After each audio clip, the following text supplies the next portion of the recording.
तो भाई और बहनों देखो क्या कह रहे हैं परमात्मा, ध्यान से सुन लो एक बार दोबारा कि ये तो जब आएंगे जब ये गधे बन लेंगे।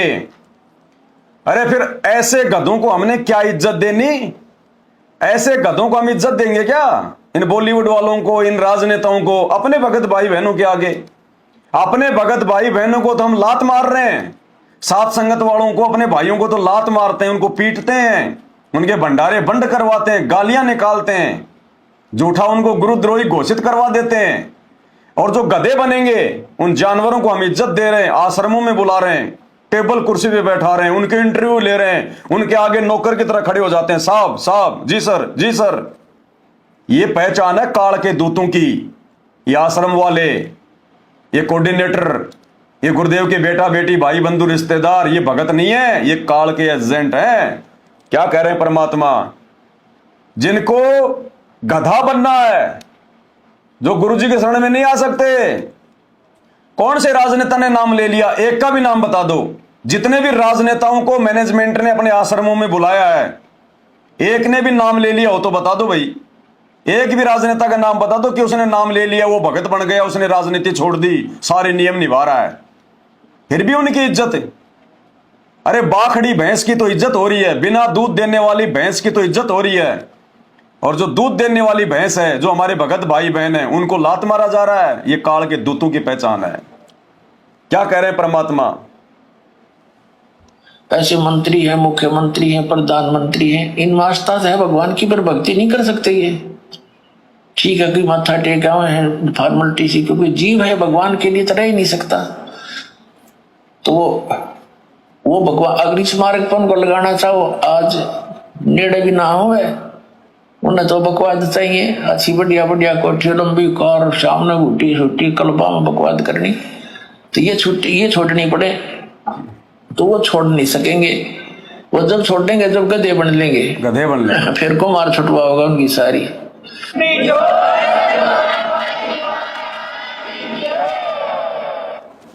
भाई और बहनों, और क्या सुनना शेष रह गया?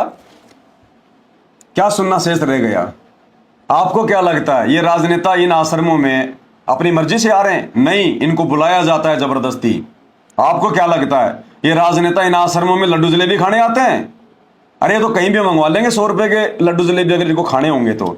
100 रुपए के लड्डू जलेबी के लिए 500 रुपए का, 1000 रुपए का पेट्रोल फूक के आएंगे क्या? इनको बुलाया जाता है, इनको वोट बैंक दिखाया जाता है, संगत की भीड़ दिखाई जाती है, इसलिए राजनेता आते हैं। और भगवान क्या कह रहे हैं? ये भक्ति नहीं कर सकते। ये तो जब भक्ति करेंगे जब ये गधे बन लेंगे, फिर वो कुमार भक्ति करवाएगा इनसे। अब ऐसे लोगों को हम विशेष इज्जत दें? इज्जत देना तो ठीक है, आदर सत्कार तो भगवान ने बताया जो है मतलब सबका करना है, लेकिन वो विशेष आदत, वो विशेष इज्जत और आदर नहीं जो बिना नाम के ये जगत वाले।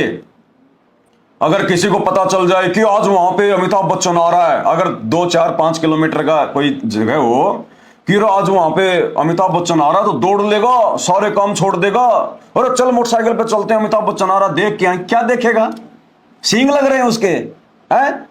सींग लग रहे हैं अमिताभ बच्चन के, या उसकी गर्दन कोई जो है मतलब की पीछे की तरफ हो रही है? तेरे जैसा इंसान है, 2 कोटि का जीव है, तेरे से तो अच्छा ही है। तू कम से कम वो बुराई तो नहीं कर रहा, वो पाप कर्म तो अपने सिर पे नहीं धर रहा। इतनी झूठ सांच, इतनी ऊट पटांग बातें। एक फिल्म में तो उसी लड़की को अपनी मां बना लेता है, दूसरी फिल्म में उसी लड़की को अपनी बेटी बना लेता है, तीसरी फिल्म में उसी लड़की को अपनी पत्नी बना लेता है। ये कुत्ता काम हो रहा है, कुत्ते वाला काम है ये। इनकी कोई इज्जत है कोई? जिन लोगों को आध्यात्मिक ज्ञान नहीं है, केवल वो लोग इनकी इज्जत करते हैं मूर्खता में, इनको बहुत बड़ा मानते हैं।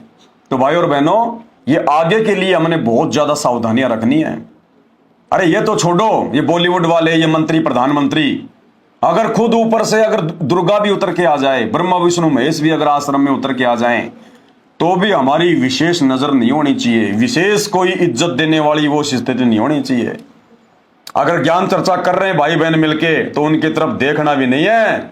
अगर नजर अगर चली भी गई अचानक से, तो देख के वापस अपनी मालिक की चर्चा करो। ये ठीक है नालायक का, चलो इनका भी अच्छा भाग्य कि आ गए, कम से कम भगवान के शरण में आ जाएंगे तो अपना जीवन सुधारेंगे, नहीं तो गधे कुत्ते बनेंगे अगले जन्म में। ठीक है, इनको बताओ 2 बातें भगत जी। इनको बैठा लो, हम लोग थोड़ी मालिक की थोड़ी विशेष ज्ञान चर्चा कर रहे हैं, इनको भी दो बातें समझा दो, इनको, इन मूर्खों का हो जाए इनका भला। इस प्रकार से तब हमें परमात्मा सतलोक लेकर जाएगा। हमारा विशेष प्यार, विशेष समर्पण, हमारा विशेष ध्यान केवल अपने गुरु जी में, और विशेष इज्जत केवल अपने भगत भाई बहनों को, क्योंकि वो मोक्ष प्राप्ति की राह पर आगे बढ़ रहे हैं। हमने बेवड़ों को, नशाखोरों को, मांसाहारियों को, इनको इज्जत नहीं देनी है। उनका अपना कर्म जो करें सो करें, भक्ति ले रहे हैं तो बहुत अच्छी बात है, लेकिन वो विशेष नजर, वो विशेष आदर सत्कार केवल अपने भगत भाइयों को, उनको नहीं। ये भाई और बहनों बहुत ध्यान रखने वाली बातें हैं, बहुत ध्यान रखने वाली। आपके पड़ोसी के घर पर अगर नरेंद्र मोदी आ रहा है, आपके पड़ोसी के घर पर अगर राहुल गांधी आ रहा है, या और भी कोई मंत्री संतरी, अमेरिका का राष्ट्रपति आ रहा है, आपके बराबर में जो मकान है पड़ोसी, उसके घर पे आ रहा है, और पड़ोसी कह रहा कि आओ आओ मैं तुम्हें नरेंद्र मोदी जी से मिला दूं। अरे भैया, काहे का नरेंद्र मोदी है, काहे का अमेरिका का राष्ट्रपति? भाई अपने तो संध्या आरती का टाइम हो रहा है, भगवान का भजन करेंगे, नरेंद्र मोदी से मिला दूं? क्या करूंगा मैं नरेंद्र मोदी से मिल गया? क्या हो तेरे नरेंद्र मोदी के पास में? क्या है तेरे राष्ट्रपति के पास में? क्या है सिवाय बकवाद के, राजनीति की बातों के? है क्या उनके पास में? कोई परमात्मा की चर्चा है? उनको पता है कि भगवान कौन है? क्या बात करेंगे वो? क्या मिलूंगा मैं उनसे? मेरी एक एक श्वास कीमती है, बर्बाद करूंगा क्या मैं? क्या देखूंगा मैं उनको? क्या देखूंगा? सिर पे सिंह लग रहे हैं क्या? और लग रहे हैं तो भी क्या देखूंगा? सिर पे सिंह तो गाय के लग रहे, भैंस के लग रहे। फिर अगर उसके सिर पे सिंह लग गए तो कौन सी कोई विशेष बात हो गई? कितने जानवरों के सिर पे लग रहे हैं? कहने का मतलब है हमने किसी भी प्रकार से अपने मन में कोई विशेष जगह उनके लिए नहीं बनानी है। भाई और बहनों, तब कहीं जाके हमारी बात बनेगी। उसको कहते हैं पतिव्रता पद, पतिव्रता धर्म, केवल अपने गुरु जी के प्रति समर्पण, लगन, तब हमारी बात बनेगी। अब ये बातें जो जगत वाला भाई देख रहा होगा, कोई जो संत रामपाल जी के भगत नहीं है, उनको तो हंसी आ रही है। अरे यार बढ़िया मनोरंजन हो रहा है हमारा, यार ये बढ़िया, मतलब ये कॉमेडियन आदमी है, बढ़िया कॉमेडी करता है यार, हमारा टाइम पास हो जाता है। कोई बात नहीं भाई, कोई बात नहीं। हम लोगों को आपकी स्थिति का अच्छे से पता है। अगर आपको ये लगता है कि हमारे वीडियो देख के आपका टाइम पास हो रहा है तो ये भी बहुत अच्छी बात है। अरे वो फालतू की फिल्में देख के, अश्लील गाने सुन के, ये राजनीति की बातें सुन के टाइम पास करने से अच्छा है ये साध संगति के वीडियो देख के तुम्हारा टाइम पास हो रहा है। तुम्हें कुछ तो लाभ मिलेगा, थोड़ा बहुत तो कुछ तुम्हारे दिमाग में बैठेगा, उधर तो तुम्हें कुछ भी फायदा नहीं है। तो भले तुम मनोरंजन के लिए देखो, लेकिन देखते रहो। एक दिन ये मनोरंजन धीरे धीरे तुम्हारे दिमाग में सेट हो जाएगा। जब परिस्थितियां धीरे धीरे बिगड़नी शुरू होंगी ना, और जब ये बातें तुम्हें याद आएंगी कि यारो पवनदास संत रामपाल जी का भगत है, वो बाबा रामपाल जी के ज्ञान आधार से सही कहता था यार 2028 तक तो पता नहीं क्या हो जाएगा। जब आज से ये हो गया, फिर तुम्हारे दिमाग में आने लगेंगी वो बातें। तो भाई और बहनों, इस प्रकार से हमने केवल अपने गुरुदेव भगवान को ही इज्जत देनी है, किसी और को नहीं तो मार खा जाएंगे। काल का बहुत तगड़ा जाल है। तो ये अपन शुरू से सुनेंगे एक बार ये वाला सत्संग परमात्मा का 2 मिनट का, क्योंकि भगवान का सत्संग है, मालिक का ही तो है। हम तो वैसे भी सुनते हैं दिन में घंटा 1 घंटा सत्संग, ये भी भगवान का सत्संग है। और इन सत्संग पे हमारे को और बातें जो है खुल के बताई जा रही हैं, तो बहुत अच्छी बात है। तो ये सत्संग दोबारा सुनो एक बार पूरा परमात्मा का, जिन बातों को लेके हमने पूरा जो ये डिस्कस जो है वो किया है। लेकिन आपके लिए परमात्मा का विधान है, गुरु गोविंद कर जानियो और रहियो शब्द समाए, मिले तो दंडवत बंदगी नहीं पल पल ध्यान लगावे। कि गुरु को भगवान मानकर चलना और रहियो शब्द समाए। शब्द समाए रखना मतलब जो उसने मंत्र दिया है वो सत मंत्र, सतनाम, यानी सत भक्ति, उसमें लीन रहना, गुरु जी को भगवान मानना और जो उपदेश मंत्र दिया उसमें समाये रहना, उसकी भक्ति पर ज्यादा ध्यान रखना। और जब भी मिले तो दंडवत बंदगी, जहां मिले वहां दंडवत प्रणाम करना। और नहीं मिल पाती हो जैसे घर पे तो पल पल ध्यान लगावे।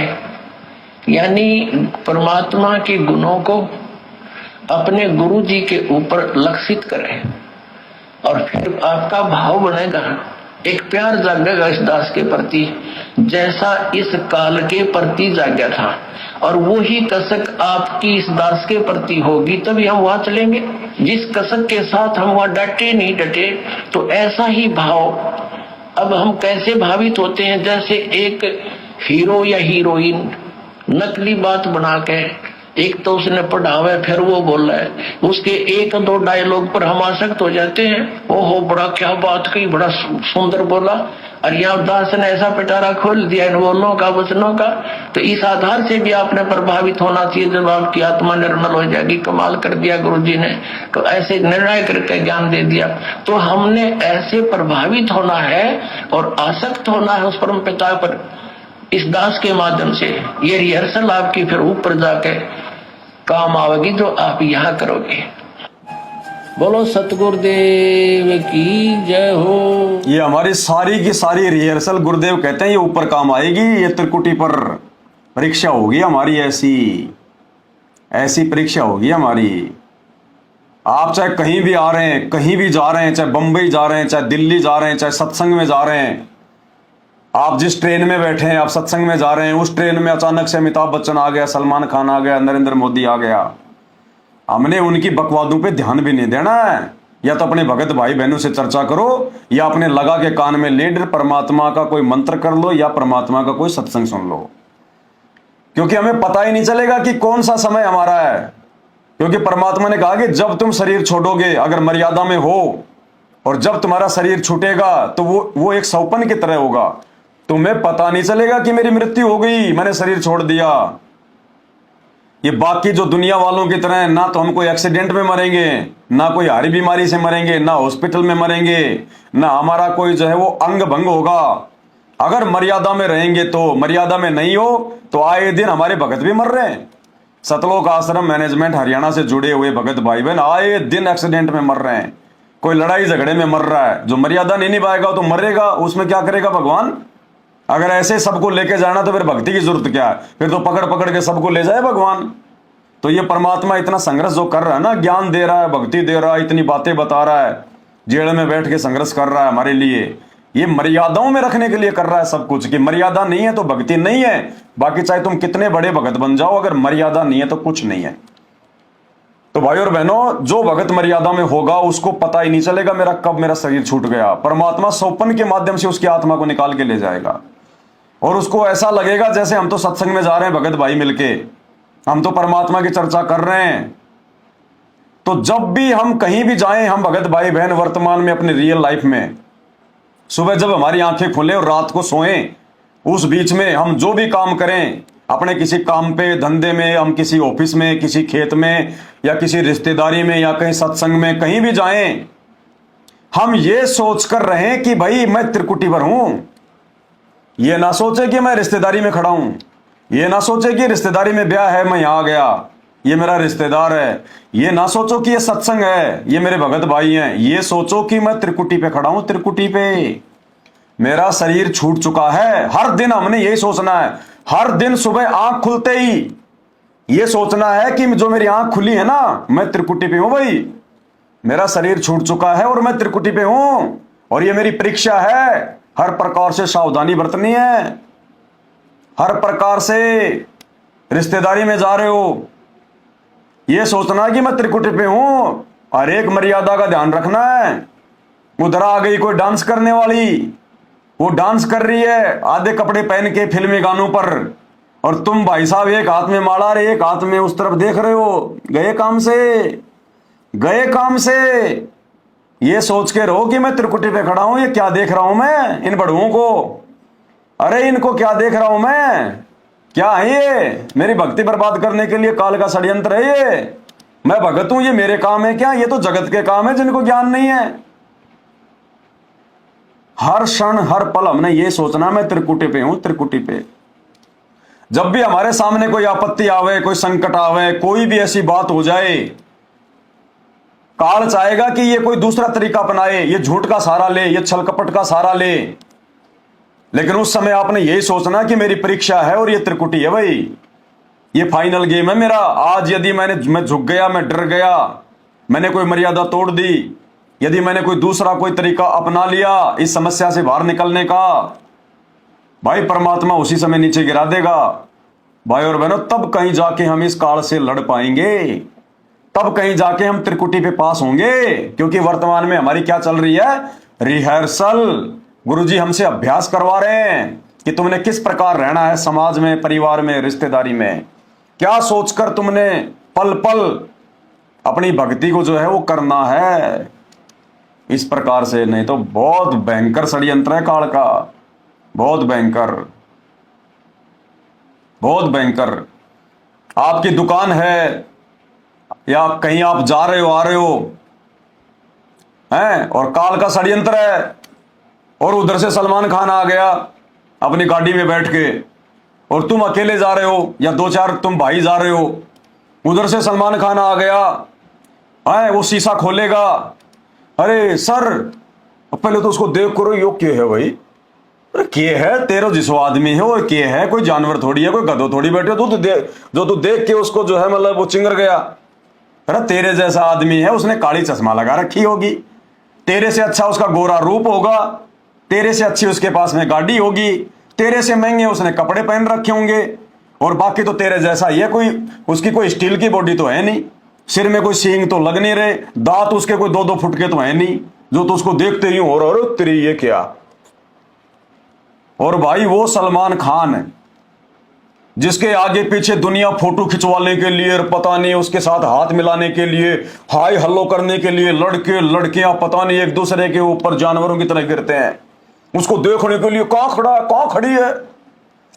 और वो सलमान खान, यदि आपकी कोई दुकान है, आप जी कहीं कोई पानी पतासे का ठेला लगा रहे हैं और हो आप संत रामपाल जी के भगत हैं, और वो सलमान खान अगर खुद आपकी दुकान पे आ जाए और बोले भाई साहब पानी पतासे खिलाओ, तो पानी पतासे तो खिलाएंगे, हमें तो पैसे चाहिए भैया, नहीं है तो कोई बात नहीं, लड़ाई झगड़ा नहीं हमारा तो, हाँ जी लो जी ये पकड़ो डोना।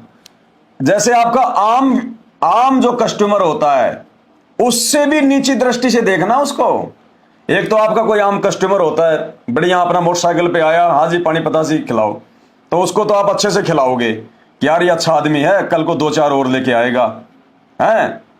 और एक आ जाए कोई भिखारी जो रोड पे सारा दिन भीख मांगता है, उसके फटे पुराने कपड़े, और वो आपको दे दे ₹10 और ले भाई साहब पानी पतासी खिलाना, तो उसको आप कौन सी नजर से देखोगे? नॉर्मल सी बात है, हाँ ले पकड़ ले, ए ले 1, ये 2, ये 5, चल ठीक है।